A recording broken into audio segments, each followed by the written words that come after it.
Welcome to Phil and Ted's Sexy Boomer Show. I'm Ted Bonnet. Phil Proctor is somewhere out there in Radio Land. Hello, Phil.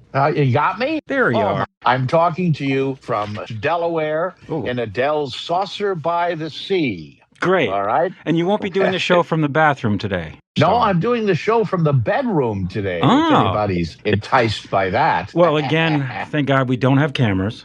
Don't we? Isn't everything on television now? Hey. Let's introduce our guest today because he has also, in a wonderful book that he's written, expressed, certainly to me, the arc of what we've all been going through to get to this point. Yeah. You know, he is a poet, he is a musician, he's an activist, he's a teacher, and an all-around mensch. And do we mention his name? M.L. Liebler. M.L. Liebler. Yeah. I understand M stands for Mike, but you're known as M.L., so we're just going to call you M.L. My wife doesn't call me M.L., but everybody else does. Well, you know, idiot doesn't count, okay? Yeah, right. You are internationally known. You're a widely published Detroit poet. You're a university professor. You're a literary arts activist. You're an arts organizer. And you just released your memoir called Hound Dog, a poet's memoir of rock, revolution, and redemption. And it's about growing up in Detroit and discovering the world through your love of music. I just finished reading the book about an hour ago, and Wow. I loved it. Detroit is such a fascinating story because it epitomized the heyday of a robust post-war empire where the middle class was actually growing in wealth at a faster rate than the wealth class, which, of course, that was put to a stop. Right. Absolutely. ML, man, Yeah. Thanks so much for coming on the show, man. It's a pleasure. It's a pleasure meeting both of you guys. Yeah. I listen to the podcast. I know what's happening. Uh-oh. All right. Cool. We get it in Detroit. If you move the letters of Detroit around, it spells rioted. Right. And you did. You had your share of civil unrest there because you have good values. People of the Midwest, of which I am one. When Firesign Theater was touring and when Procter and Bergman were touring extensively, our very best audiences were always in the Midwest because the Midwest has a built-in sense of the surreal. Yes, that's You right. know? What makes it surreal?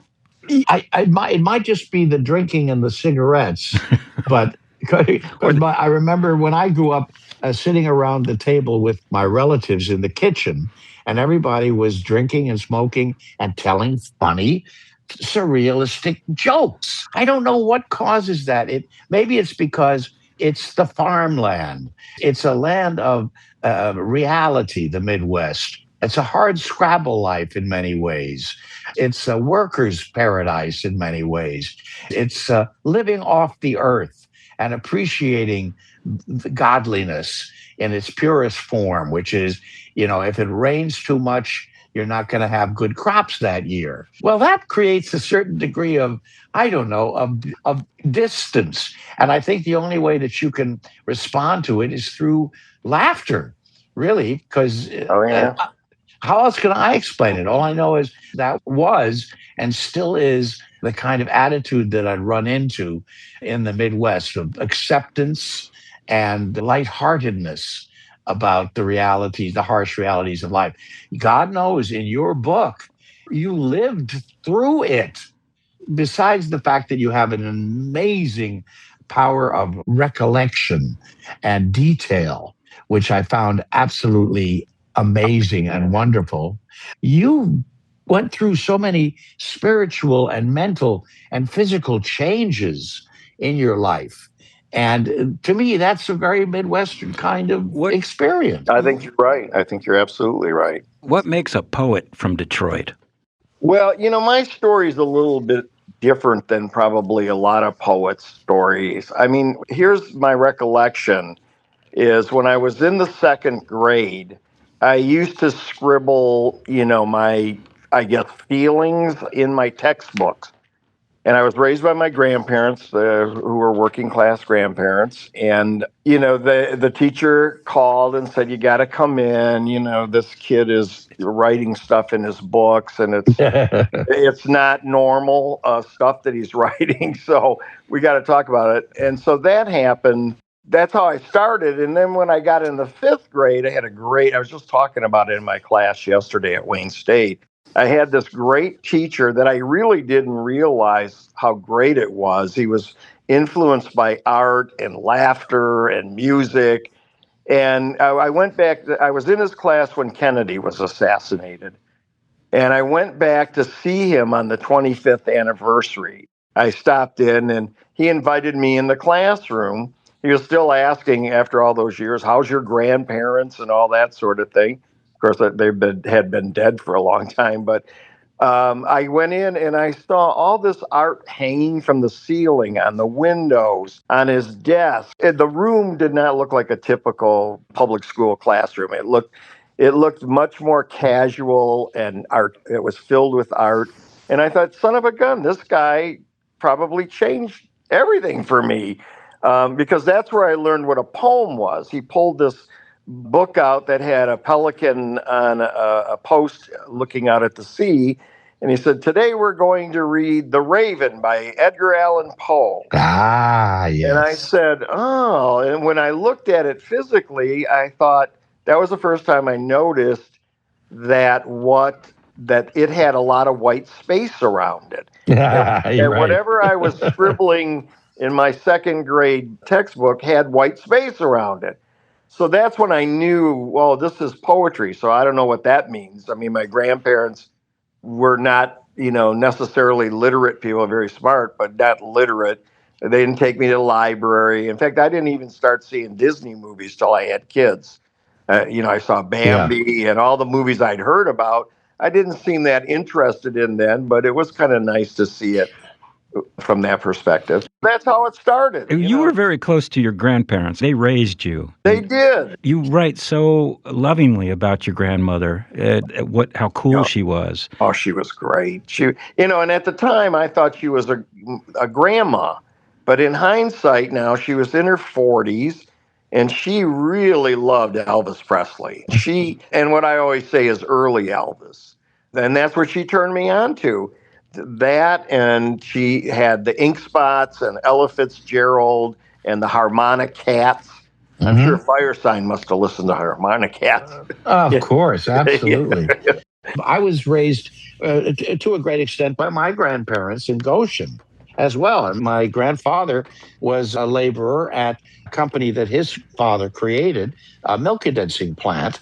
And he used to go to work every day, even though he basically owned the plant. And I had a similar kind of wonderful existence with, I guess the main difference was you had two or three siblings. I had a whole support group of cousins around me. I had a bunch of siblings that I really didn't know. Yeah. Like my birth mother must have been married 5 or 6 times or something, and seemingly had a kid with each one. I know some of them, but I don't really know them per se. And why would I? I loved living with my grandparents. You were a product of teenage pregnancy, correct? That's right. When they moved in the 40s to the suburbs, the reason people were leaving for the suburbs is because Detroit, you couldn't find housing in Detroit. There were so many people. I think there were 2 million people at one point, and there wasn't enough housing. So the working class people who were making money working on the line were able to afford to buy their own place that had a backyard and a driveway. And, they're all working class houses in hindsight when you see them. No basements, flat, that kind of thing. This is the peak of the union movement in America. These are all working class people who were union, working in assembly lines for all the automotive manufacturers. And everybody that lived around there was from that kind of background too. And this is something too that Phil probably knows from grandparents, and it was true in the 60s too. Grandparents were a lot closer to us in our thinking than what I called the World War II parents. So, who were like bulldogs and, pro yeah, the war in Vietnam and all that stuff, where grandparents were like, no, we've been through this stuff before. This isn't what we're about. Yeah, good And point. yeah, and even, my grandfather was in the 1937 sit-down strike at Dodge, Maine, which was the first place in Detroit that it hit. And they were locked in there for a long time. So he was a strong union man. He wasn't a labor activist or anything like that. He just was a working class guy who believed in a decent wage for what he did and benefits and some security. Dodge, Maine, was the first one here. And then, I teach labor studies. That's my little side gig I've been doing for 35 years, teaching labor studies at Wayne State. I'm in the English department formally, but I got hooked up with them and, been teaching that. And as time went on, I found the students, who many of them at first worked in the factories, and they were hoping maybe to get a promotion or something to a negotiator or a shop steward. Yeah. And so, but they didn't know their own history. So I was doing labor through the arts, and then I switched it to just labor history because they didn't know that stuff. They were like, oh, that happened? Wow. The 50s and 60s Detroit is unimaginable to kids who are grown into desolation. Yes, absolutely. And now we're far away from it. And like I used to in my classes, I've been at Wayne since 80. And I used to ask my class, how many of you, your parents work in a factory? And a lot of hands would go up. If I asked that question, and I have since, maybe one or two kids raised their hand. You wrote in your book, as I wander through the tapestry of life, I am transported to a time when the very essence of America shimmered with hope. Before the shadows of Vietnam loomed large, I recall a somber grayness in the 1950s, an era painted in stark contrasts, much like the black and white television shows that filled our screens before 1965. Yes. And you talked about the rebirth of America, marked by the election of our youngest president, Kennedy, ever. Yeah. And then we were plunged into sorrow with the tragic assassination of him in the 20th century. And a string of assassinations that followed, yes, which completely transformed our future. I was telling the students that yesterday because I talked about Mr. Wadke, the fifth grade teacher, and I went back to visit him. And I remember in the fifth grade that when that happened, it was like the only thing we could relate to is it happened to Lincoln, which was about 100 years earlier.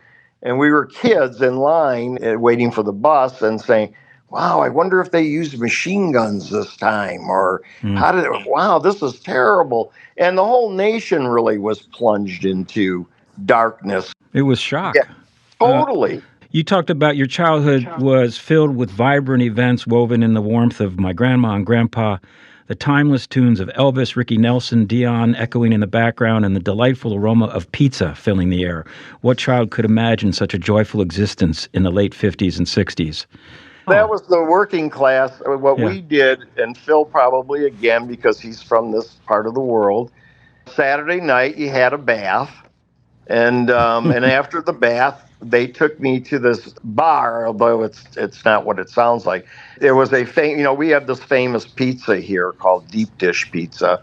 Yep. And there was one place on Gratiot that made it, and they would take me there on Saturday after my bath, and they would each have a shell of beer. Kids don't even know what a shell is anymore, and a pizza. And as long as you did it before 9 o'clock, you could bring a kid in. So we did that, and that was our Saturday night. If you drank too much, were you shell shocked? What is a shell of beer? It was like about a half of a normal glass that people drink now. What do they drink now? The pint glasses? Yes. About a half a pint. Okay. They only had one. That was all they had, and then we left. When you talk about this with your students and all, this idealized life, you wrote, and this is the last thing I promise I'm going to read because it's so good. Yeah. This is in the epilogue. I appreciate it. As we moved into the late 60s, my reality became a bittersweet relationship with the America I had known. Still, we pushed on to find ourselves in the 21st century, regressing to the old dark ages of America filled with hate, sleepwalking into authoritarianism. Yeah. I became politicized at a pretty young age, as I talk about in there, and it was because of Vietnam. The kid about 3 doors down from us was killed in Vietnam. He had just graduated high school in June, and by December he was dead. And that in was a early place on, called, right? 65. yeah, it was 65. And it was like, wow, and the thing that really bothered me, because I did love my grandma so much, is that his mother became very sickly, and then she died a couple of years after that. And all the neighbors said, she died of a broken heart. Sure. And I thought, wow, this. Then I really dug into it, and I was totally into like the SDS and willing to even be a member of the Weather Underground, which in hindsight is kind of crazy, but that's where my head was at as time went on. And then I wrote for the school paper. I wrote political editorials, which got me in trouble with the John Birch Society and all those people. Good work. And I didn't understand that. I'm just like, no, this is a bad thing. And that's one thing to say about the book is it's not a kind of memory of the way it used to be that was so great, because anyone who grew up in the 60s knows it was not always wonderful. There was a lot of pain. I told my students the other day, we thought I did anyway, thought the Vietnam War would go on as long as Afghanistan ended up going on for, I thought it always would be here. We'd always be in Vietnam. And it was very painful from that perspective. And then, of course, the police and the secret police. I'm sure they had to be knocking on Firesign's door. For sure. Yeah. I mean, literally, I was visited by representatives of the CIA or something like it. Yes. Questioning my patriotism. And the 60s was a very violent time between a war in Vietnam and all the political assassinations and the fighting in the streets, the Democratic Convention in Chicago. There was this contrasting peace movement because we were riding high on, again, the post-war empire, and we had everything we needed, and we were celebrating that. So it was a real tug of war. Yeah, no, it was. So there's little bright spots in it that we all remember. Jimi Hendrix comes along, that kind of changes things. And then a little bit later, Firesign comes along, and we laugh our asses off at, all of the Ralph Sparks here. Right. And I love that elevator one, too, where the elevator, and I think that's the second album. Don't shout, he can hear you, yes. It's interesting because you actually don't reference Firesign Theater in your book, but you do reference the Dada movement, which, of course, inspired us, and the effective surrealistic comedy, Jonathan Winters. Was one of your heroes and inspirations. Hero. Right? And he encouraged you to improvise. Yeah. I was particularly enjoying the chapters about your performance art. Oh, right. You were in school. You guys did some pretty daring and outrageous anti-authoritarian things, We did. And actually, we have a big celebration coming up at Wayne State. The 52nd year of Ridgeway was the name of the collective. Then I started a press from that because I was the one writer kind of guy in the group. But so the 52nd year, and people are, some place around here, a Journal of the Arts, did a big expose on us because they said, one, we can't believe you're all still alive. And two, you're all still friends. And they're all coming in now for this thing in a couple of weeks at Wayne State. Oh, my gosh. That's going to be great. I hope you cover it well. It's getting coverage for sure. The other thing that's interesting about your book, which we're talking about, Hound Dog, the poet's memoir of rock, revolution, and redemption, available now, is because of your grandmother turning you on to Elvis, you've always had a deep appreciation for music. Each chapter is based on a particular musician. Right. How did you cross paths with so many very notable musicians? Yes. It kind of happened. One, I've been kind of in the literary world and doing things for so long that when I would meet a friend, let's say Al Kooper, it was kind of like he was a hero, but I wasn't starstruck. I just thought, wow, what a great guy. And then we Yeah. hung out, and then we went on tour a couple of times in Europe. And I just went to be his friend. I mean, he likes to talk about music a lot, and I love to listen to it. So, and he doesn't sleep, and but 2 hours a night. So I'm like, okay, I'm up for it. I've stayed at his house several times too in Massachusetts, and we talk late into the night or all night about, and he plays cuts of different stuff and so forth. So, but I'll say one thing with the Al Kooper thing. I was listening to Fresh Air on the radio, and they were doing an interview when his book came out, Backstabbing Bastards and something. And he was teaching at Berkeley, in not the Berkeley there, but Berkeley Music School. Right. Yeah. And so they hired him to teach there. He was taking care of his mother who lived by there.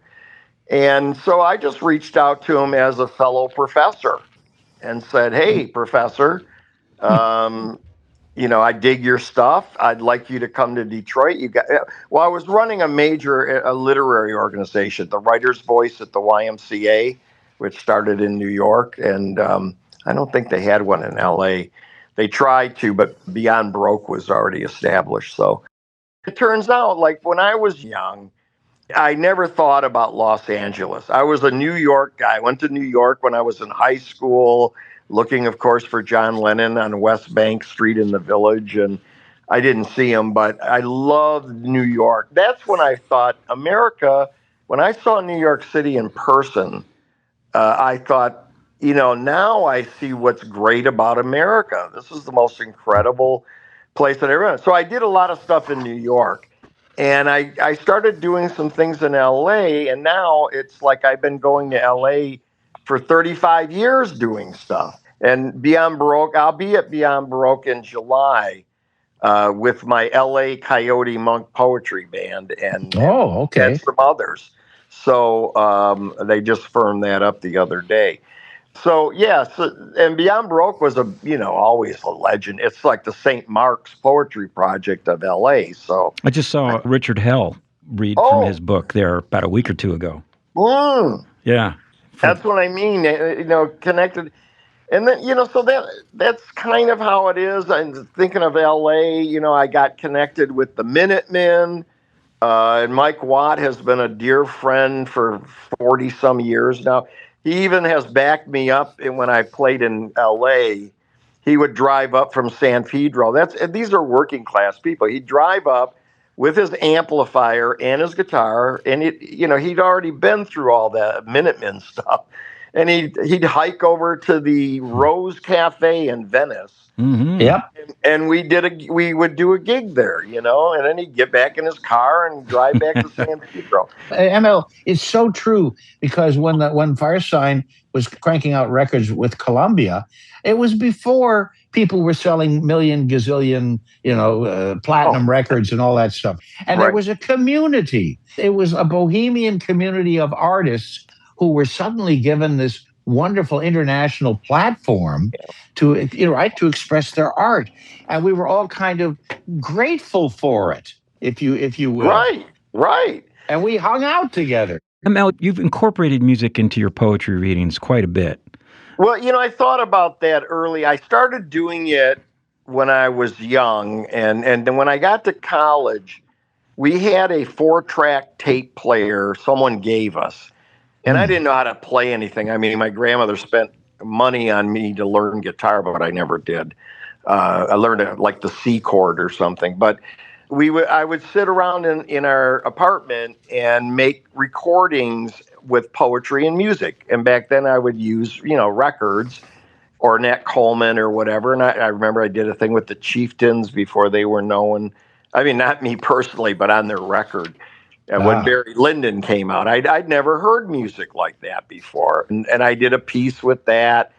But it dawned on me later that what I was doing, because this has been my main point in life, is to bring poetry to the people. I always said if an idiot like me could understand and write poetry and write books, then certainly people, like most people, smarter than me could too. They just have to be exposed to it.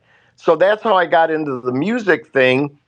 And then that, doing that, I thought, well, I'll bring music to it. That's unexpected, and people liked it. And then musicians started coming up to me in Detroit from all these different groups and said, hey, we want to play with you. And I go, you do? And they said, yeah. And then a friend said, I have a studio down in Wyandotte, Michigan. And why don't you come down there and record an album, and you can sell that at your poetry readings instead of just selling books. Right. Right. And I thought, wow, who ever heard of that? And that led to where I'm at now. Then I met Country Joe because I did a lot of work with Vietnam vets, and he did too. And he had a special place in his heart for Detroit and the vets here. And we worked, that's how we started working. And then we thought, well, let's do a record. What the hell? So we recorded it in the basement of a suburban house in Michigan, outside of Detroit, in a day. And then he took it back, and Bill Belmont put it on Rag Baby, and the rest is history. We have something that you did called Twilight Blues. Right. So let's play that. We're talking to M.L. Liebler on Sexy Boomer Show.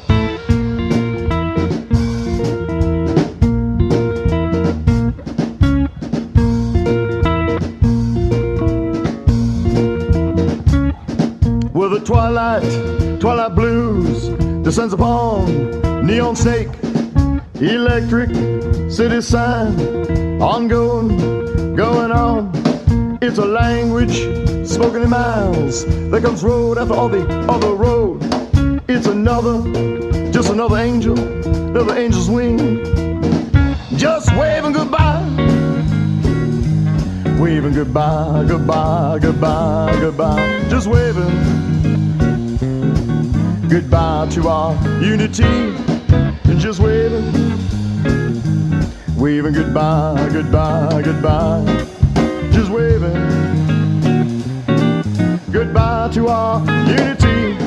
Well, our city, broken spirit, spent confusion everywhere. And we're separate, never equal. And we live here, nobody saying nothing, turning blind eyes like double plays. Well, it dusts, bottles, and makeup, and we got no more. Under blue jazz wailing, no under blue jazz wailing, no under blue jazz wailing. Through the thin breeze on 8 Mile Road, no under blue jazz wailing. No under blue jazz wailing and wailing. No under blue jazz wailing. Through the thin breeze on 8 Mile Road, we got ghosts, we got birds, we got ghosts, and birds we left with ghosts, and birds who live here, living now. We got ghosts, we got birds who live here, living now. In the twilight blues, twilight blues.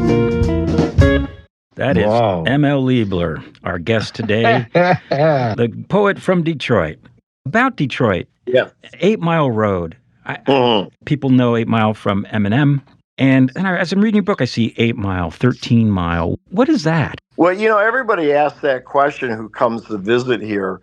I mean, nowadays they see 8 Mile and go, hey, that's 8 Mile. And it's like, yeah. Detroit's always had mile roads that measured from the center of downtown. And so 8 Mile was 8 miles away from the center. And I live now and have grown up pretty much by 12 Mile. And that's 12 miles from city center type of thing. And so that was kind of common, but I guess it's not so common for visitors because they're always amazed at our street names. One is called Gratiot, which as kids we thought, oh, great, we can say Gratiot. But it's spelled, I think in French, it's Gradot or something like that because there's a lot of French stuff. And then there's Cadieux. And God, I'm just thinking of being here driving around with Ken Kesey, and he was amazed. He goes, what is this street called? I said, it's Gratiot. He goes, that's not Gratiot. I go, that's Gratiot. So you were driving around Detroit with Ken Kesey? Yeah, he wanted to go bowling one night when he was here. So I have a picture somewhere here, him holding bowling balls, and it was Take the Acid Heads Bowling. there was a caption for the photo. The 8 Mile Road is also a divisive line between... It always has been. Yeah, the inner city and the upscale suburbs, right? Yeah, and that's the thing that's different than, say, Los Angeles. I don't know so much about the suburbs there, but in like New York City, the suburbs and Chicago are really far away from the city.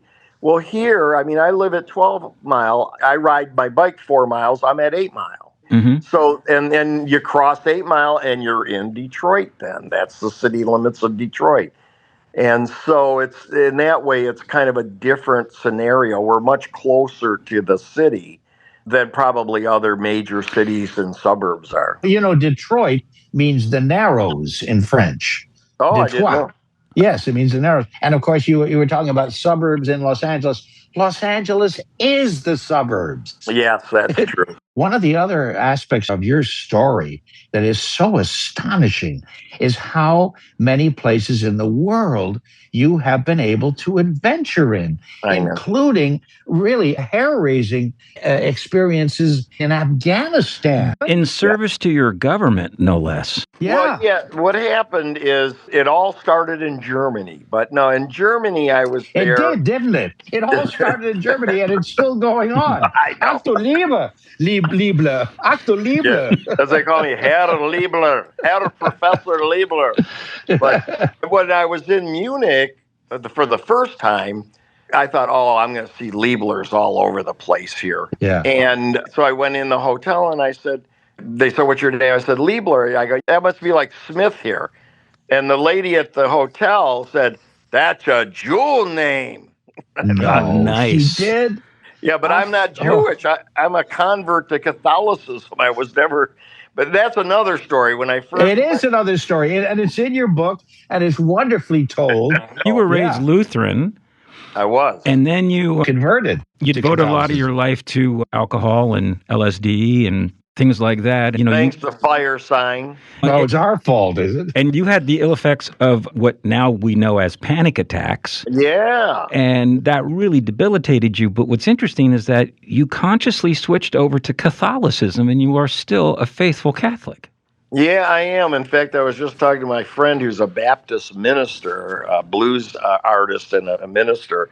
And he goes, you're the only guy that goes to church more than we do.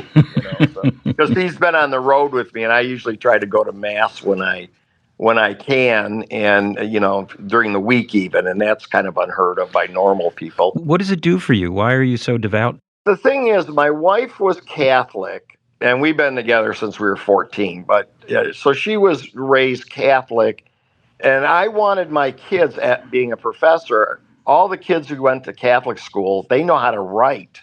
And the kids who went to schools like me don't know how to write. So I said, when we have kids, I want them to go to a Catholic school. Well, she was more than fine with that.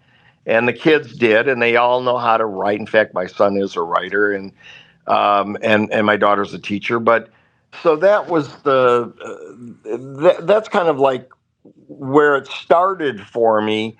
But then as I started going to church and doing all that sort of thing every Sunday, I became much more aware of the activist side of Catholicism. Mm-hmm. Then, like meeting all these other people, I met Father Daniel Berrigan. He came to Detroit a couple of times for me, and we hung out. And then I became aware of Dorothy Day and the Catholic Worker. And so that's, when people say, oh, you're a devout Catholic. Yeah, I say I'm a left-wing Catholic, for sure. And that's why. Those were my influences. How many are there of you? Just me, I think. Hey, but let's get back to Afghanistan. Yeah. How did you end up in Afghanistan? Right, so Certainly not because you were a Christian. No. I did go to Mass there, though, with some of the State Department people who were Catholic. But at any rate, no, what happened is I started traveling. And so I got a gig in, Wayne State has a program in Munich. That's how I ended up. I see. They call it the junior year in Munich, but there's very few Wayne State. They're mostly from Harvard and Yale and stuff like that. But we had that place. So a professor at Wayne said, you got to, you're on the road all the time. Go to Munich, would you? and take your music with you. So I took the Baptist minister, who was a great blues player, pretty famous around here too. And we started doing some shows there. And then they put me on a tour where I did all of Germany over kind of our Thanksgiving break or whatever. And that was through the State Department. And then you met the Beatles, and the rest is history, right? Right, exactly. I never met any of the Beatles, but I have met many people from their camp, because I used to teach the Beatles at Wayne State and take my students over to England for spring break. Oh, wow, that's cool. Yeah. So through that kind of process, I met a lot of Beatle people, and they would, when they were here, would come to class, and as close as any student's going to get to a Beatle. So Afghanistan, you write in your book about how you are surrounded by a phalanx of security, tanks, helicopter gunships, take you into these far-flung villages. This is 2012, and it was fairly intense security-wise. Yeah, because here's why. I went over to Israel. I always wanted to see Israel. And again, everyone thinks I'm Jewish, but I'm not. Even there they do, and they're not, most of them. I went over there just because I wanted to see Israel, being religious and all that sort of thing. And so I contacted a couple of people, and one of the persons worked for the State Department, and they said, yeah, we can get you a gig at a place in the heart of Jerusalem, and they have poets and stuff. So they booked me for that, and then they said, well, can you do a workshop too, which I do too. And I did one, but it was all Arab kids. And I got them reciting poetry, which happened in Afghanistan too, and jumping around to music. And so they came up to me after, they said, you got to come back here, because we have never been able to communicate with these kids before, and they wouldn't stop with you. So that began my ventures into Israel. After doing a lot of stuff in Israel, that grew and grew and grew. The people in Palestine who work the State Department, which is in Jerusalem now, unfortunately, where Trump moved the embassy out of Tel Aviv. But that place they're at now used to be for the West Bank. And they called up and said, hey, we want some of this action with this M.L. Liebler guy too. And so I started doing the West Bank and Ramallah, best shawarma and anywhere, and a lot of places around there for the State Department. And I thought, well, how dangerous can it be? I was in these black sedans with guys with earpieces driving everywhere. And you did make a wrong turn into Syria at a bad time. I did. And that was with Eminem's publisher, who may be listening right now because he's out in Laurel Canyon. Yeah, we're driving. I said, hey, Joel, I think we just crossed a line here. And we had to turn around real quick and get out of there. What was the State Department's interest in having a poet from Detroit going to remote villages in Afghanistan to talk to the kids? Yes. What was their reasoning? Their reasoning was, well, in Israel, for one, is Bush was the president in those early days, and America had a bad image.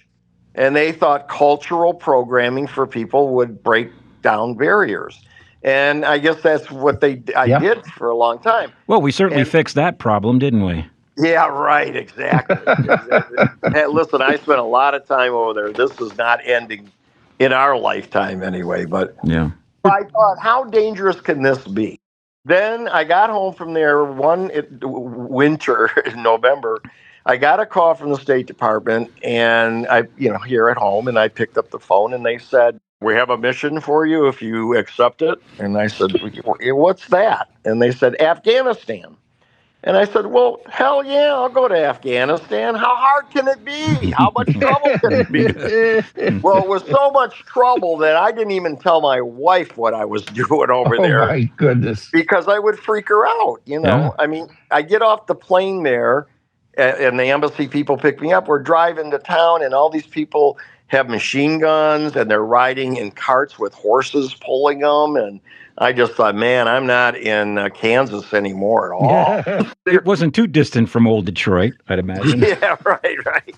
But I thought this is something else. Now, I enjoyed it, and it was good, I mean, I met a lot of really interesting people. I met those women who write in secret over there. They're kind of known. And we went into a compound that we had to go in, and they locked the gates after you. And the girls came in, and, as soon as they got on the compound, they whipped off their hijabs or their Afghanistan burqas. Mm-hmm. And then, they started writing poetry, and they wrote really great poetry. We spent a whole day together there. They got into their Birkenstocks. Yeah. Where are those women now, given the politics over there? Well, what was really interesting about that, Ted, is when we were in that workshop, they were starting to, a few of them, protest what are they called again? I'm forgetting them. The Taliban? Sharia law? The Taliban. And one of them ended up on the front page of The Guardian in England at some protest. And she showed me the picture, and she was a young, kind of a teenager girl. And I had a teenager girl at the time. And I just thought, wow, what did your dad say? And she said, well, he supports what I do. What does your mother say? Not so much. And only thing I can tell you is it's in my poetry book. There's a whole section. It's fascinating. We have just a couple of minutes left. Sure. We wanted your take on Detroit. We hear that there's a renaissance happening, sort of a cool scene downtown. Oh, yeah. What's happening in Detroit from your perspective as an OG poet? Well, one, when I first started poetry, you couldn't pay people to go to a poetry reading, and that's all changed. But Detroit has really, I think it's the greatest place. Now, maybe it's where I'm from, and I mentioned it somewhere in my book, and I've always said this, is a bad day in Detroit is better than a good day anywhere in the world. That's nice. And I feel that way. And of course, I teach at a university that's right in the middle of Detroit.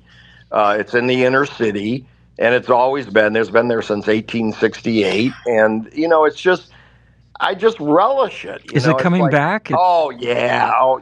Even campus where I teach, back when I started there, students wouldn't go 2 streets away from the campus. Now people park there and walk all the way down through what used to be pushers and prostitutes and cheap bars and stuff. Now everybody walks down to Little Caesars Arena and they park at Wayne, which is, a healthy little walk. But they don't think anything of it. That's good news. As a professor of English and poetry, do you see firsthand evidence of what's being discussed as a post-literate society? Well, I do, because another thing at Wayne State, creative writing is the biggest wing in the English department, which is irritating all the literature teachers because our classes fill up like right away in early registration, and the other people are like begging people to take their classes. So they're kind of mad at us. But the whole creative scene in Detroit has just really flourished and blossomed. And young people today, this is why I'm still teaching. I mean, I've been at Wayne almost 47 years. I know I look young on the radio. You look like Santa Claus. I look like Santa Claus. The young people, Gen Z, I love those kids. Are they post-social media zombies? They are somewhat, but not like what most people in our generation think. They're just work on a different level. Like I tell them, use your computer. You got your computer in your pocket. Mm-hmm. That's your phone. Mm-hmm. When you hear me say something or any teacher say something you don't know, look it up. And they're used to that, so they do have a different kind of attention span. But they're hip kids, man. And COVID made them really appreciate to be in a room with people. Because once COVID hit, and then I had to switch to online and all that. But afterwards, classes, I don't have many students miss classes at all. That's so good to hear. It's so wonderful to hear. Exciting. It's what I think. I believe it's true. I was just telling my students the other day the same kind of thing. They learn differently than we did. We learned in college. The professor came in and gave a lecture, and we scribbled notes and did all that kind of stuff. They learn differently than that, and those old methods don't work. That's wonderful to see new generations come up. Of course, they're going to be different. ML Liebler, thank you so much for coming on the Sexy Boomer Show today with us. Oh, thank you, guys. Check out his new book, just released, Hound Dog, a poet's memoir of rock, revolution, and redemption, about growing up in Detroit. We just scratched the surface of his extraordinary story. Thank you for sharing some of it with us. Thank you, ML. Thanks for listening to the Sexy Boomer Show. Check us out at sexyboomershow.com for all of our episodes. And we have a brand new Facebook page. Please. And we have a newsletter. Come to our website and sign up for the newsletter, and we'll keep you in the know on all the things that are happening. Send us an email at info@sexyboomershow.com. See you in the canyon, Phil. You bet, ML. See ya. Let me know when you're out here, okay? I will. Thanks. All right.